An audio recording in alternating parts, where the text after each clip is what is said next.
Hello everyone and welcome back to the channel. So today's video, we're going to be going over the GT Power Disc from 1987. There are some knockoffs floating around out there, and I'm going to show you how to distinguish those knockoffs from the originals.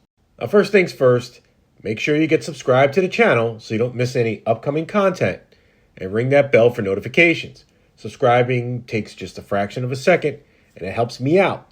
And I promise it doesn't hurt, not even a little. All right, let's get back to it. This video is going to be short and sweet. There are a few threads on Facebook and other forums discussing the repop, knockoff, or clone, whatever you want to call them, GT Power Discs. Regardless of who you are purchasing them from, you need to be aware that some of them are, well, fake, right down to the GT stamped wing logos. So how can you tell the originals from the knockoffs? Well, the first thing is you need to understand how these were made back in the day. These are tough neck style GT Power Discs, and they were always made in a very large press.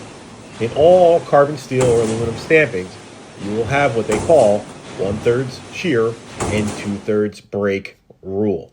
So some of the stamped edges will be rough.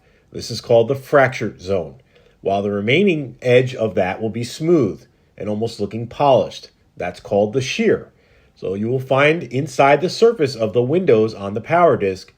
On the knockoff discs, specifically, this will be smooth and almost look polished. On the stamped versions, you will find it to be rough and then smooth.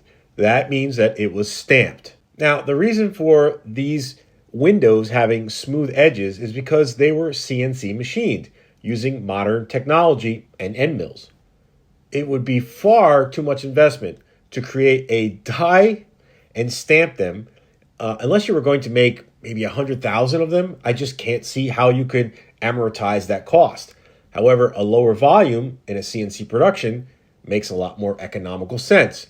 And any of those costs that are associated from the engineering, the die making, the material on those larger production runs would be offset. Now, I've seen these knockoff Power Discs up close, and they are very, very high quality, but they should not be sold as such. Now, passing them off as OG is a little unethical, and truth be told, even if the person knows that it's genuine, they might even forget that they're selling it on their complete bikes, and it gets into the hands of a purist, and you can imagine the upsetting thread that comes from that. So, now you know. You're welcome. Now, remember, get back to your builds, stay safe, stay healthy, and tomorrow is not guaranteed.